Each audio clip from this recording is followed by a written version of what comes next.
그때에 헤로드 왕이 손을 들어서 교회 중에서 몇 사람을 해하려 하였다. 그런데 사도행전에는 그때에라고 하는 표현이 굉장히 많이 나옵니다. 그래서 그때라고 하는 것은 항상 앞에 문장을 꼭 살펴봐야 하고요. 앞에 문장은 베드로가 예루살렘에 와서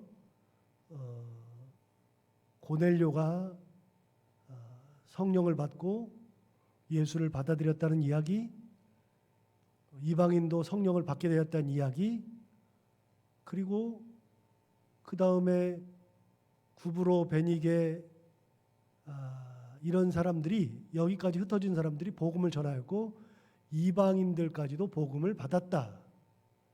그게 이제 11장에 나오는 말씀이잖아요. 그러니까 그때는 언제냐?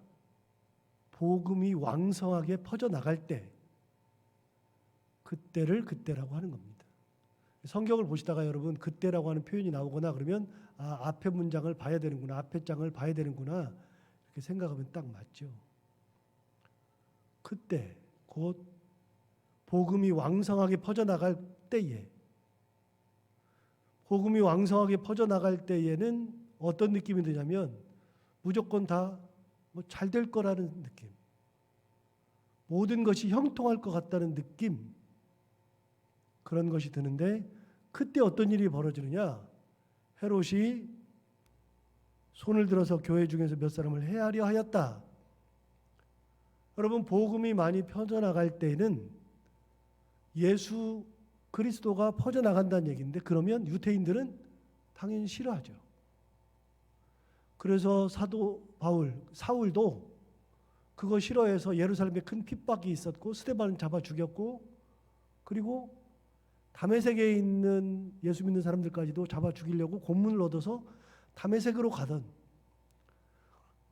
그게 사울이었고, 사울이 예수 믿은 다음에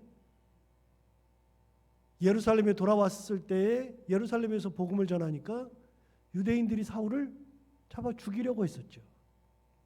9장에 나오죠. 그렇게 유대인들이 사울을 죽이려고 했을 때에 죽이는 것을 알고 제자들이 사울을 예루살렘에 더 두면 안 되겠다 싶어서 가이사랴로 보내고, 가이사랴에서 배 타고 고향인 다소까지도 갔죠. 유대인들은 복음 전파하는 것을 싫어하죠. 그런데 복음이 왕성하게 전파되고 있어요. 그럼 유대인들은 굉장히 당황하죠. 복음이 전파되니까 우리 입장에서는 좋은 일이 많구나, 형통하구나, 성령의 시대구나 생각하는데, 여러분, 성령의 시대에, 복음이 왕성하게 전파되는 시대에는 뭐가 더 많냐면 핍박이 많은 법입니다. 고난이 많고 핍박이 많은 겁니다. 예수를 잘 믿으려고 하면 할수록 고난과 핍박이 더 많을 수 있습니다. 그걸 이겨낼 줄 알면 더 큰 은혜가 기다리고 있는 건데, 거기서 좌절하면 그러면 그 고난 중에서 무너져 내려가지고 더 큰 은혜는커녕 주신 은혜도 다 빼앗기고 말죠. 자, 교회가 복음이 왕성하게 전파되는 그때에, 그래서 사람들이 생각할 때에는 이제 복음이 왕성하게 전파된다, 교회가 커졌다, 성령님께서 역사하신다, 형통할 것이다 그랬는데, 그게 아니라 헤롯은 누구를 보고 있냐면 유대인들을 보고 있어요. 유대인들이 싫어하니까. 그래서 예수 믿는 사람들 중에서 몇을 죽이려고 한 거예요. 그래서 죽인 사람이 누구냐? 2절. 요한의 형제 야고보를 칼로 죽였다. 여러분, 요한의 형제 야고보는 12사도 중에 한 명입니다. 그래서 이제 연세가 드셨으니까 제가 12사도 외우라고는 말씀을 못 드리고, 그거 외우다가 머리 터지니까요. 그런데 12사도 중에서 한 명입니다. 형제들이 두 형제가 나오는데, 12사도 중에 베드로와 그 형제 안드레, 요한과 그 형제 야고보, 그 두 형제가 나옵니다. 그런데 그 두 형제 중에 4명이죠. 4명 중에 예수님의 수제자가 3명 있었는데 그 중에 3명이 베드로와 야고보와 요한이죠. 그러니까 야고보와 요한은 예수님의 수제자 중에 한 명입니다. 그런데 야고보를 칼로 죽였다. 그렇게 나옵니다. 그래서 순교한 겁니다. 야고보가. 그럼 여기서 잠깐 설교랑 아무 상관없이 여러분 뒤에 보면 야고보서 나오죠. 야고보서는 그럼 누가 쓴 겁니까? 요 야고보가 쓴 건 아닐 텐데 예수님의 동생이 썼다 그랬죠. 그 야고보서 바로 뒤에 유다서가 나옵니다. 유다서는 누가 쓴 겁니까? 가룟 유다는 죽었을 텐데 또 유다라고 하는 이름이 예수님의 제자 중에 또 나와요. 그럼 그 제자가 썼느냐? 아니요. 유다서도 예수님의 동생입니다. 그래서 여러분 우리가 성경을 볼 때 유다서, 야고보서 2개는 예수님 동생이 썼다 생각하면 됩니다. 예수님의 동생이 넷이 나오잖아요. 그 중에 2이 쓴 겁니다. 어찌되었든 이름이 비슷하니까 우리가 헷갈리는데 여기서는 요한의 형제 야고보라고 했으니까 분명히 사도 중에 한 명입니다. 그러면 예수님의 수제자 중에 한 명. 그래서 사도, 예수님의 제자 중에 1호 순교자가 야고보입니다. 첫 번째 순교자. 참고로 예수 믿고서 첫 번째 순교한 사람은 이미 7장에서 나왔던 7 집사 중에 한 명인 스데반입니다. 기독교 1호 순교자는 스데반, 2호 순교자가 야고보입니다. 야고보는 사도 중에 첫 번째 순교자. 그럼 여기서 잠깐 여러분 예수님의 12제자면 예수 그리스도의 권능을 받았던 제자들이고 그 중에 수제자 3명 중에 한 명이면 대단한 사람인데 여러분 대단한 사람이 먼저 순교의 길을 갑니다. 그러니까 순교하는 거는요 예수를 잘 믿고 그러면 순교를 안 하는 게 아니라 예수를 잘 믿으면 순교의 길을 가는 겁니다. 예수 잘 믿는다는 것은 죽음의 길을 피하는 길이 아니라 예수 그리스도로 말미암아 죽음의 길을 가는 겁니다. 그런데 그냥 개죽음하러 가는 길이 아니라 어떤 죽음? 예수께서 가신 그 죽음의 길. 예수님 지셨던 십자가의 길. 그래서 어제 나왔어요. 어제 안디옥 교회에서 최초로 예수 믿는 사람들을 뭐라고 불렀다? 그리스도인이라고 불렀다. 그래서 사도행전 11장에 그리스도인이라는 표현이 처음 나옵니다. 크리스찬. 우리가 흔히 아는 크리스찬이라는 말은 여기서 나오는 겁니다. 그리스도인은 영어로 하면 크리스찬입니다. 크리스찬들, 그리스도인들은 예수 그리스도의 사람이니까 어떻게 살아야 되는 거냐? 예수님과 똑같이 사는 겁니다. 그래 예수님과 똑같이 산다는 얘기는 예수께서 가셨던 길, 그러니까 어떤 길이요? 섬김의 길, 고난의 길, 죽음의 길, 십자가의 길, 그리고 또 한 가지 부활의 길, 생명의 길. 우리가 가는 길은 그런 길입니다. 고난과 역경과 십자가, 죽음까지도 가는 길. 예수님과 똑같이 가는 길입니다.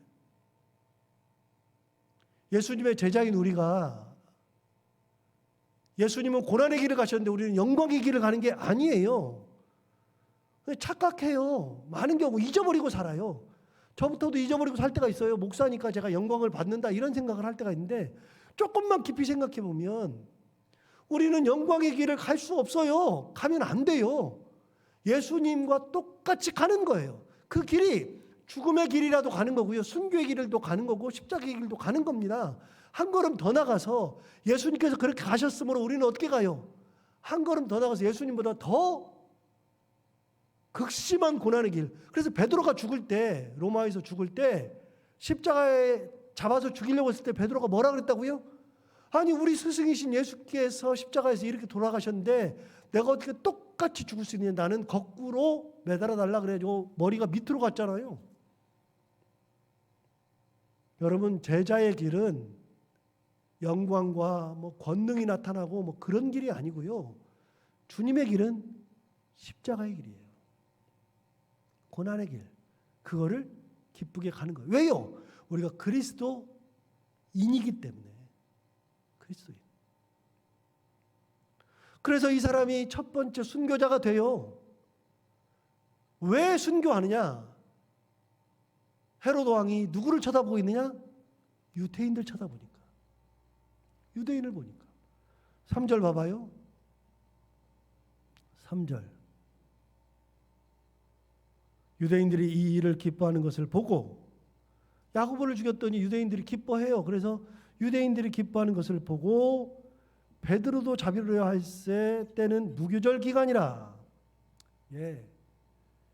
헤롯은 누구만 보느냐? 유대인만 봐요. 유대인이 좋아하니까 유대인이 좋아하는 일을 해요. 여러분 이게 사람의 살아가는 데에 누구나 그런 거요. 누가 좋아하는 것을 내가 좋아하는 사람이 좋아하면 내가 그 일을 해요. 자식을 좋아하면 자식 때문에 내가 자식 좋아하는 일을 하고요. 목사를 무진장 좋아하는 사람은요. 목사 좋아하는 일을 하게 돼 있는 거예요. 남편 좋아하면 남편을 좋아하는 일을 하는 거고요. 내가 그 사람을 좋으면 그 사람 좋아하는 일을 하는 거예요. 싫으면 그 사람 싫어하는 일만 하는 거라고요. 헤롯은 유대인들이 좋아하는 거니까 유대인들만 바라보고 사니까 유대인들이 좋아하는 일만 하는 거죠. 그럼 다시 물어요. 그리스도인들은요? 누구 좋아하는 일 하는 거예요? 그리스도 좋은 일. 하나님께서 기뻐하시는 일. 그게 그리스도인들이 하는 일이에요.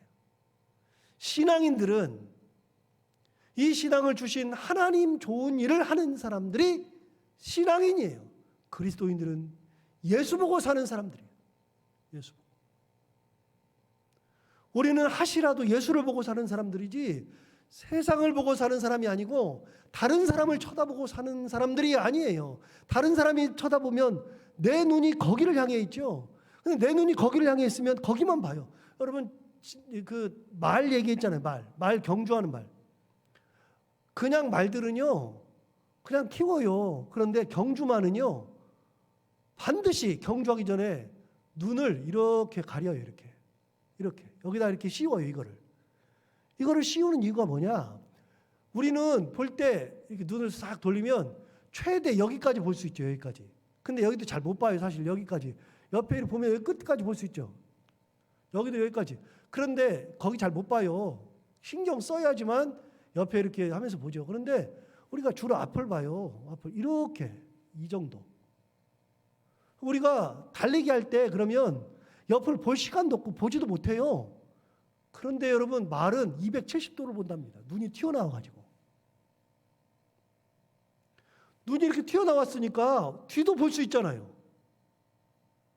여러분 물고기 눈이 있잖아요. 물고기 눈도 이렇게 튀어나왔어요. 이렇게 눈이 튀어나와가지고 뒤까지 봐요. 저 뒤까지. 그래서 카메라 렌즈 중에 우리 카메라 사면은 뭐 이렇게 누르면 카메라 렌즈가 쭉 나왔다가 들어갔다 그런 것만 보지만 그게 아니고 옛날 카메라는요 그런 게 아니라 카메라 렌즈를 바꿔 꼈다고요. 띄어가지고 놓고 다른 거 끼고 그랬다고요. 그 렌즈만 팔아요. 그 렌즈가 카메라 몸체보다 더 비싸요. 그런데 그 렌즈 중에 어안 렌즈가 있어요. 어가 물고기 어자에 안자가 눈 안자예요. 어안 렌즈라고 있다고. 어안 렌즈는 어떻게 됐느냐? 카메라 렌즈가 이렇게 돼 있으면 그 앞에 유리가 있는데 그 유리가 이렇게 반듯하잖아요. 어안 렌즈는 어떻게 되느냐? 유리가 이렇게 튀어나왔어요. 이렇게. 그러니까 어안 렌즈로 사진을 찍으면요. 그냥 렌즈로 찍으면 이렇게 돼 있는데 어안 렌즈로 찍으면 이렇게 나와요. 뒤까지 이렇게. 말이 똑같아요. 근데 말이 달리기 할 때, 경주를 할 때 보이는 게 여기까지니까요. 그러니까 막 달리다가 옆에서 말이 오잖아요. 옆에서 말이 오면 어떻게 할까요? 말이. 앞으로 안 달리고 옆을 박아버려요. 옆에 말 박아버린다고. 경주가 안 돼요. 그러니까 경주를 제대로 하기 위해서 눈을 가려버리는 거예요. 어디만 보라고? 앞만 보라고. 앞만 보라고. 보이는 게 많으면 거기에 신경을 다 써요. 그걸 해요. 우리가 세상이 보이면 세상 일을 한다고요. 그런데 그리스도인들은 누구를 보는 사람들이냐? 그리스도를 보는 사람들이에요. 내 눈을 딱 고정시켜서 그리스도를 봐요. 그 세상 것을 보지 않고 그리스도를 딱 봐요. 그러니까 그리스도께서 원하는 일 하는 거예요. 다른 게 보이면 안 돼. 다른 게 자꾸만. 뭐 그 교회가 어떻다더라. 그게 보일 필요가 없어요. 내 교회만 보면 되는 거고. 그 가정이 어떻다더라. 그런 걸 볼 필요가 별로 없어요. 내 가정이 보이면 되는 건데. 다른 걸 보면 거기만 자꾸 신경 쓴다고요. 그래서 비교하는 사람들 치고 행복한 사람이 없어요. 심리적으로 비교할 때 심리적으로 비교는 낮은 사람과는 비교를 잘 안 한대요. 비교는 꼭 나보다 더 나은 사람, 야, 그 교회는 진짜 좋다더라 이렇게 얘기하지, 그 교회 망해가지고서 뭐 그 교회 뭐 그런 얘기는 거의 안 해요. 맨날 좋은 얘기, 나보다 더 큰 얘기. 그러니 불행한 거예요. 여러분, 볼 게 없어요. 헤롯은 유태인만 보고 있어요.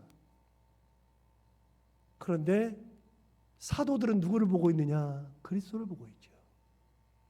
그리스도 보다가 어떻게 됐어요? 야고보 순교하잖아요. 이렇게 보는 것이 무엇이냐에 따라서 삶이 달라지는 거예요. 유태인이 좋아하니까 야고보 죽이고 나서도 유태인 좋아하니까 누구도 잡으려고 그런다? 베드로도 잡으려고 그러더라. 베드로. 그래서 4절에 베드로를 잡아요. 잡음에 옥에 가두어 군인 넷씩 네 패에게 맡겨지게. 군인 넷을 베드로한테 딱 붙인 거예요. 군인 넷을. 그런데 그 군인 넷을 하루에 사교대로 해가지고 네 패에게 넷씩 네 패를 나눠서 베드로를 지킨 거예요. 그때가 무교절이에요. 그래서 유월절 후에 백성 앞에 끌어내고자 하더라. 유월절 지나면 백성 앞에 끌어내서 어떻게 하려고요? 예수님처럼 죽이려고. 자, 죽이려고 해요. 5절 봐요. 이에 베드로는 옥에 갇혔고 교회는 그를 위하여 간절히 하나님께 기도하더라 그랬어요. 베드로가 옥에 갇혔죠. 여러분, 베드로가 옥에 갇혔을 때에 어떻게 했느냐? 옥에 갇혔을 때에 베드로가 이게 뭐야? 도대체 이게 뭐야? 그런데 여러분, 그게 아니고요. 옥에 갇혔을 때 그 다음이 중요한 말이에요. 5절 뒤에 굉장히 중요한 말. 베드로도 옥에 갇혔고 그 다음에 같이요. 시작. 교회는 그를 위하여 간절히 하나님께 기도하더라. 베드로가 누굽니까? 12사도 중에 최고 수제자.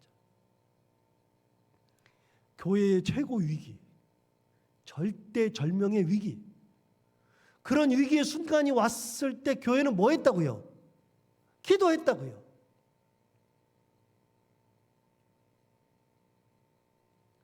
절대절명의 위기가 오면 탈출구를 찾는 게 아니고요.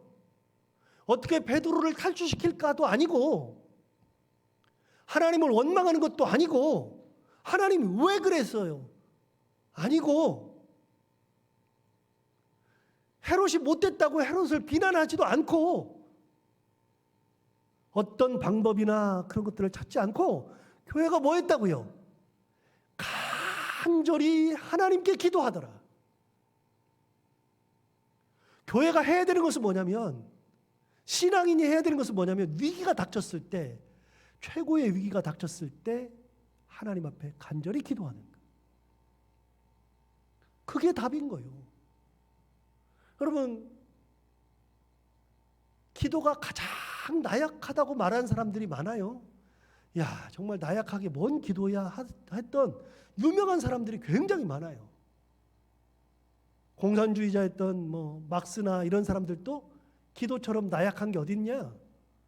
이 사람이라고 하는 것이, 사람이 자기 길을 개척하지도 않고 기도한다 이렇게 말했었어요. 여러분, 그런데 기도가 가장 나약한데 크리스천들에게는 가장 귀한 무기예요. 가장 귀한 무기. 기도 가운데 답이 있어요. 기도 가운데. 여러분 에스더를 보세요. 우리 에스더 얘기했던 것처럼 민족이 어려움을 당했을 때 외삼촌 모르드게가 와가지고 얘기하잖아요. 네가 왕비가 된 것은 이때를 위함이다. 우리 다 죽게 생겼다 그랬더니 에스더가 내놓은 해법이 뭡니까? 해법이 그래요 그럼 내가 왕한테 갈게요가 해법이 아니에요. 내가 해결할게요가 해법이 아니에요. 어떻게 했어요? 나를 비롯해서 내 시종들, 이 시종들은 유태인이 아니에요. 시종들은 내 하녀들은 페르시아 사람들이라고요. 이방 사람들이라고. 그런데 나를 비롯해서 내 시종도 그럴 것이고 지금 밖에 있는 모든 유대인들 전부 다 한마음 한뜻이 되어서 3일 동안 금식하면서 기도하자. 그게 해법이었다고요. 해법이 뭐 대단한 게 아니에요. 하나님 앞에 겸비하여 기도하는 거. 금식 기도가 해법이었어요. 그렇게 금식 기도하고서 왕에게 나아가면서 죽으면 죽으리라 했는데 금식 기도한 지 3일째라 그랬잖아요. 3일 금식하자 그랬는데 3일째에 왕 앞에 갈 때 왕이 멀리서 에스더를 보는데 부르지도 않았는데 왔는데 저 멀리 오는 에스더를 보자마자 무슨 마음이 생겼어요? 너무 예쁜 거예요. 너무. 갑자기 너무 예뻐 보이는 거예요. 여러분 예뻐 보이는 마음은 누가 주는 거예요? 하나님께서 그 마음에 주시는 거 아니에요? 그러니까 불러다 뭐라 그래요?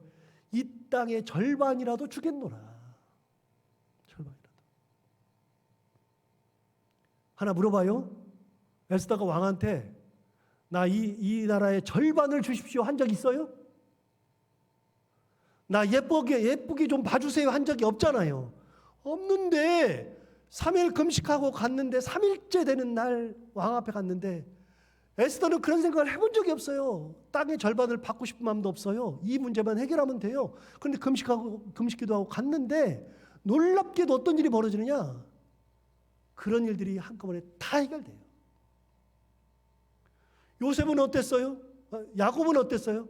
야곱도 야복강가에서 천사와 씨름하고 났는데 그동안 해결하려고 노력 많이 했잖아요. 형한테 예물도 미리 보내놓고 형이 안 받는다 그래. 그래서 미리 사자를 보내서 우리 주인이 그러니까 당신한테 화해를 요청합니다. 용서해달랍니다. 그래도 안 받고 400명이나 되는 사람을 칼을 쥐고 쫓아왔는데 내일이면 당장 만나 죽는데 그래서 죽을 때 자기 가족을 세 대로 나누잖아요. 세 대로.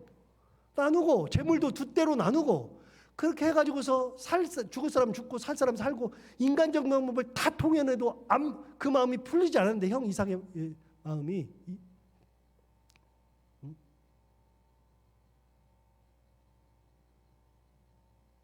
그런데 형의 마음이 에서의 마음이 풀리지 않았는데 그런데 놀랍게도 밤새 기도한 다음에 형이 와서 야곱을 보자마자 갑자기 요셉을 끌어안고 입을 맞추면서 막 울면서 화해하잖아요. 여러분 내가 할 때는 아무것도 안 되는데 언제 돼요? 밤새 기도하고 났을 때 그 일이 벌어지는 거예요. 여러분 베드로가 잡혔어요? 베드로가 잡히면 교회는 뭐 한다고요? 간절히 하나님께 기도한다. 답이 나오죠? 가정에 힘든 일이 생겼을 때 뭐 하라고요? 간절히 하나님께 기도하라고요. 여러분 우리 일주일째 우리 같이 기도하고 있잖아요. 목사의 감에 지금이 기도해야 될 때예요. 잠자고 있을 때가 아니에요. 저도 허리가 아파가지고서 한 주 더 쉬려고 그랬지만 지금 쉬고 있을 때가 아니에요. 뭐 하자고요? 하나님 앞에 간절히 기도하자고요. 답이 어디가 있어요 우리가? 답이 하나도 없죠. 답이 없는데 답은 딱 있어요. 어디에? 간절히 하나님 앞에 기도할 때. 하나님의 긍휼을 입어야지만 되는 거죠. 그러니까 베드로를 하나님께서 구하시잖아요. 그 뒤에가 구하는 장면이 나오잖아요. 자, 어떻게 구하나 볼까요? 6절 헤롯이 잡아내려고 하는 그 전날 밤, 내일 죽어요. 잡아내려고 하는 그 전날 밤, 베드로가 두 군인 틈에서 두 쇠사슬에 매여 누워 자는데 파수꾼들이 문 밖에서 옥을 지켰어요. 여러분, 베드로를 지키는 사람들이 보세요. 두 군인이 옆에 있고 두 쇠사슬에 매여 있고 파수꾼들은 문 밖에서 옥을 지키고 있고 도망갈래야 갈 수가 없어요. 그런데 7절 호련히 주의 사자가 나타나매 옥중에 광채가 빛나며 또 베드로의 옆구리를 쳐 깨워 이르되 급히 일어나라 하니 쇠사슬의 그 손에서 벗어지더라. 그럼 베드로 지금 뭐 하고 있어요? 여기 나왔어요. 옆구리를 쳐서 깨웠다 그랬죠? 그럼 뭐 하고 있어요? 자고 있어요. 내일 죽는데 자고 있어요. 베드로가 자고 있는데 천사가 급하니까 찾아와서 옆구리를 발로 툭툭툭툭 차면서 깨워서 일어나라, 급히 일어나라 하는데 일어나 보니까 쇠사슬이 그 손에서 벗어졌어요. 여러분, 쇠사슬이 내가 아무리 해도 안 되잖아요. 그런데 벗어졌어요. 8절 볼까요? 천사가 이르되 띠를 띠고 신을 신으라. 띠를 띠라는 것은 혁대를 하라, 혁대. 벨트 하라는 얘기예요. 띠를 띠고 신을 신으라 하거늘 베드로가 그대로 하니 천사가 또 이르되 겉옷을 입고 따라오라. 그래서 옷 입으라는 건 옷 입으라고, 신 신고 옷 입으라고. 다시 하나 물어봐요. 베드로가 하나님 나 이거 풀어주세요. 뭐. 하나님 나 옷 입고 따라갈 테니까 빨리 오세요. 그런 적 없잖아요. 뭐 했어요? 온 교회가 간절히 하나님께 기도한 거예요. 이렇게 응답될 거라는 것은 누구도 몰라요. 모르지만 간절히 기도할 때 우리의 방법이 아니라 하나님의 방법으로 역사하신단 말이죠. 9절 베드로가 나와서 따라갈새 천사가 하는 것이 그 다음 재밌는 말이 나오잖아요. 생시인 줄 알지 못하고 환상을 보는가 하더라. 꿈꾸는 줄 아는 거, 꿈꾸는 줄. 10절 이에 첫째와 둘째 파수를 지나 시내로 통한 쇠문에 이르니 문이 저절로 열리는지라 나와서 한 거리를 지나매 천사가 곧 떠나니라. 예, 큰 거리까지 나온 겁니다. 하나님의 방법으로. 여러분, 교회가 어려움 당할 때, 가정이 어려움 당할 때, 내 삶의 어려움이 찾아올 때, 자녀들이 가는 길이 막막할 때, 병 가운데 있을 때, 어느 때든지 우리가 해야 되는 것은 방법을 찾는 게 아니라 뭐 하는 거라고요? 간절히 하나님께 기도하더라. 이게 답이에요. 그런 것처럼 우리도 하나님 앞에 간절히 기도하고 은혜 가운데 살아가는 방법 대신 하나님 앞에 무릎 꿇고 살아가는 그리스도인들이 다 되기를 바랍니다. 기도하겠습니다. 하나님 아버지 감사합니다. 오늘도 귀한 말씀으로 은혜 주셔서 감사합니다. 어떻게 해야 되는지 깨닫게 해주셔서 감사합니다. 하나님 아버지, 그렇습니다. 우리가 간절히 하나님 앞에 기도할 때 그 일이 어떤 일이든 어떤 상황이든 어느 때든 하나님께서 가장 좋은 것으로 인도하실 거라는 믿음이 생기게 됩니다. 더 그렇게 간절히 기도하는 저희들 다 되게 하여 주시고, 특별히 하나님 간절히 기도하고 나오니 어제 우리 집사님 수술 잘 마치게 해주셔서 감사합니다. 수술하지 않기를 바랬지만 수술하고 보니 더 위험해질 수 있었는데, 그런데 수술을 빨리 해서 잘 마치게 해주셔서 너무나도 감사합니다. 하나님 아버지, 이제 회복되는 일만 남았는데 하나님의 은혜 가운데 잘 회복되는 놀라운 은혜가 있게 하여 주옵소서. 하나님 아버지, 장로님도 건강 많이 찾게 해주셔서 참 감사합니다. 한 주 동안 우리가 사랑하는 성도들이 함께 마음을 다해서 기도했는데 그런 가운데서 이렇게 건강한 모습 조금씩 찾는 것 같아서 너무나도 감사합니다. 하나님 아버지, 간절히 바라옵고 나오니